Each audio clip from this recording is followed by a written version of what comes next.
Welcome. You are tuned into today's author. My name is Kevin Touch. I will be your host for this conversation. And today's author is a gentleman who's going to share with us details about his book called Bathsheba Spooner, A Revolutionary Murder. And it so happens that recently that this individual was at one of our libraries here in the Whitman area, and we took an advantage to see if he would be interested in sharing details about this book. So we have Andrew Noone, who is our guest. Andrew, welcome to today's author. Thanks for the invitation, Kevin. So just welcome to the program. And if you will, tell us a little bit about yourself. As initially, I've introduced you as the author to Bathsheba Spooner. Yeah, recently retired as a Worcester music teacher. I have married with two grown adult children. This is my first book, self-published. The sales have been really good, approaching 1,500 in sales, and I've done about 70 readings so far. So, are you like a by nature a history buff, or a Yes. fan of a? Now, are you a fan of a particular history? Revolutionary period. Okay. Now, where did you get the idea about writing this book? Where did it originate, and when did you start the project? When I started in the 90s, there had been no book written on the topic. Several articles, never a book. In the late 90s, a woman named Deborah Navis wrote the first book. And I was about one-third through research at that point, and mine came out about 20 years later. Okay. Now, being an educator, I mean, did you turn to other professionals to talk with them about writing a book, being this your very first book? No, entirely on my own. Okay. So, I mean, what was it like writing your first book? Did you have a process? Was it trial and error? Sure. So I'd written certainly graduate school papers before, but a lot of research, organizing the material. That was the biggest challenge, organizing it all. Writing it, rewriting it. It's a long process. So Bathsheba Ruggles Spooner had an interesting life up until her death in 1778. What led to the death of Spooner and her unborn child? What led to her death? Yeah. Mm-hmm. So she hired two British POWs who had been quartered in Charlestown and her American militiaman lover to murder her husband. All four were executed in Worcester, and she was 5 months pregnant at the time. Now, if you will give us a little backstory on, because she is the daughter of a loyalist, and back in the day, you were either a loyalist or you were a patriot. If you will give us a little backstory on Bathsheba. Sure. So Timothy Ruggles was one of the most eminent loyalists in Massachusetts. He had been Speaker of the House, was a brigadier general in the French and Indian War, well-recognized character. He was one of the delegates to the Stamp Act Congress in New York, where he voted in favor of the king as opposed to the Patriots, and that began his downfall in Massachusetts. And Bathsheba was a loyalist as well. And so, I had a chance to do a little bit of research, and this seems like a modern day love story. She Sure. was arranged to marry this wealthy farmer, Joshua Spooner, falls for a wounded Continental soldier, Ezra Ross, and while nursing him back to health, falls in love with him, and then orchestrates Spooner's death. Right. Yeah.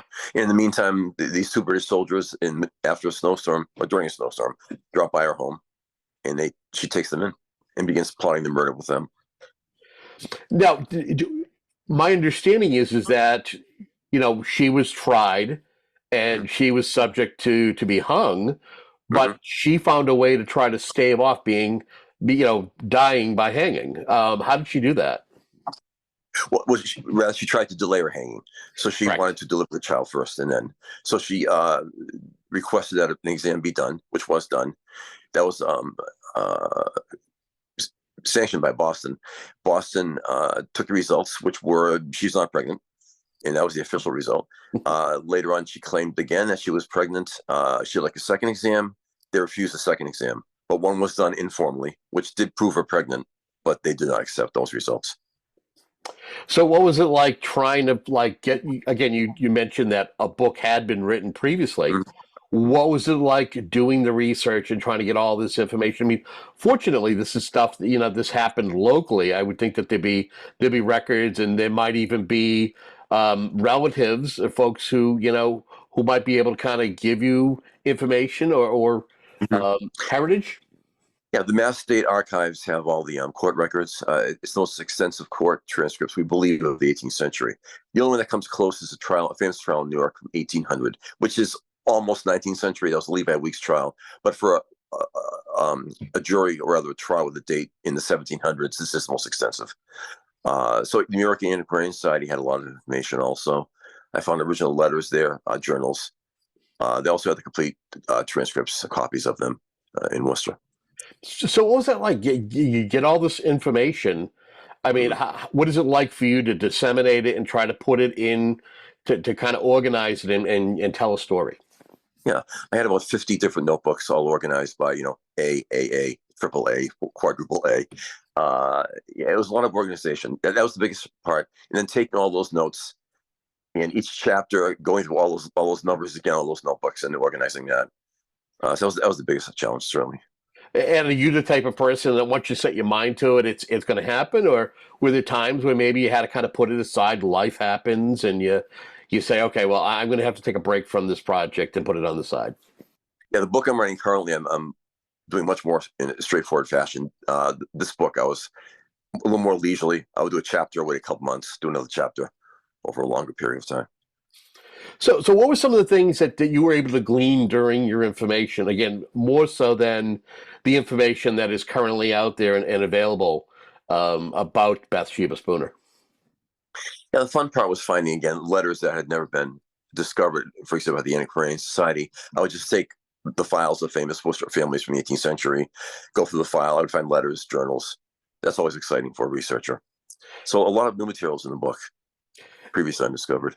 No, am I correct in estimating? I don't know if you had mentioned this earlier, but that indeed that Bathsheba and her unborn child they are somewhere nearby to you. Am I correct? Sure. Just across the street. So we live on Green Hill Park. It's called Green not for the color, but for the family that used to live there. John Green was the best known physician in Massachusetts in the 18th century. His sister was Bathsheba's favorite sibling. So she was often at the estate. The family took it over as a park in 1905. And just one day you like this is an interesting story to tell, and I think I Sure. want to. Okay. I've been aware of the story. A friend of ours, his granduncle had been the groundskeeper at Green Hill Park.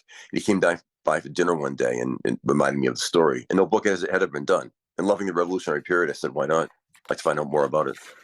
She's, according to legend, she's buried in the park also.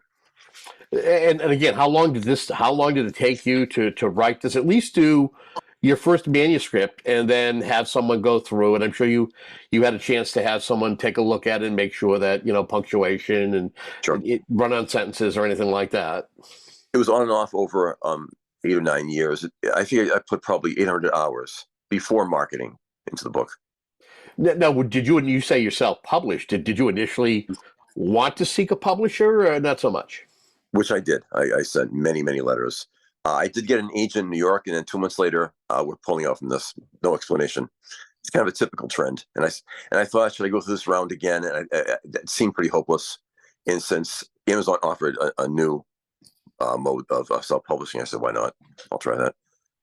So now looking at it in retrospect, what was it like writing your very first? I mean, obviously, it's something that it's like you like it because you're already writing your second book. Sure. Uh, writing for the first time like that, something that of that scope, uh, was challenging. I mean, there were days I would actually laugh at myself. I'd write a sentence, I'd rewrite it, I'd write it a fifth, sixth time, and I laugh at myself. If I can't understand it, how is the reader going to understand things like that? Uh, yeah, it took a while. Um, Once you get into the mode of you kind of fall into a writing zone, you don't realize a couple hours have gone by, but it's just a constant focus, really, to do it. All right, so you have what you think is a final draft. Did Mhm. you did you who did you approach and say, hey, could you read this? Take a look at this. Did you have family or friends or colleagues to take a I had look at it? Sure. I mostly people wrote it by chapter. Like my wife read the entire book, but mostly friends and family did it chapter by chapter. So you send it off and you get your first batch. What was it like? Like to hold you've had children, so you know what it's like to hold your first child. What is it like to hold your first book? That was great. It feels like a baby in some ways. Yeah. And the first day it came out, it was the number one revolutionary bestseller on Amazon. So that was exciting. So talk to me about you're writing another book now. I mean, is it Mhm. basically in the same vein? Is it the same idea? So I wanted to continue the revolutionary thread. Bathsheba's attorney, 3 years later, took on a slave case in Barre, Massachusetts. Quack Walker had left right, he fled from his abusive owner, went to the farm next door where he was hired as a free man. His old owner caught up with him, beat him severely with a couple of the farm workers, dragged him back to his farm, locked him into the sawmill on the farm. Somehow he escaped a couple of hours later. It may have been a negotiated escape by his new employer. He contacted Levi Lincoln, who was Bathsheba Spooner's attorney, and they decided to make it a test case against slavery in Massachusetts. 3 years later, actually 2 years later, uh, in some ways it ended slavery in Massachusetts. It was not the final nail in the coffin, but it was the last milestone case leading to the end of slavery in Massachusetts. Now you say this is something that's selling quite well, and I think you're also again you're out there. How many different dates do you have where you're visiting libraries or historical societies to talk about Bathsheba? So, including those into the spring, I will have spoken about 75 different places, including podcasts, historical societies, senior centers, libraries, Daughters of the American Revolution, etc. Groups like that. What is it like? I mean, to be front and center and sharing details about your research about this piece of history. It's fun because people attending these events are very enthusiastic about history. So a lot of questions, very interested. They love the story. I mean, it combines true crime with history. That's kind of a rare combination. Now, knowing that you are an educator, you're a retired teacher, if I'm correct, Mhm. what would you tell anybody who is writing a book for the very first time? What would you give them for tips that you'd want to share with them that you learned during the process? Uh, Requires a lot of patience. You have to have your eyes on that long-term goal. There will be frustrations. I mean, I probably cut out 2 chapters worth entirely. So you sometimes spend dozens of hours writing these chapters, and then you read them after, you say, I can't include these; they're irrelevant. Or so, yeah, there are frustrations. It's dealing with that, uh, but stick to it. It will happen.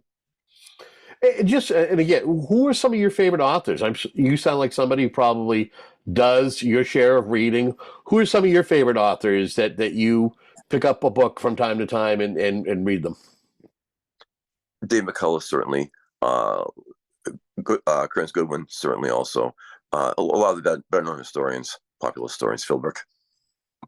Anything we haven't talked about in regards to the book? Anything you want to share that I haven't asked you in regards to this new book, Bathsheba Spooner, A Revolutionary Murder?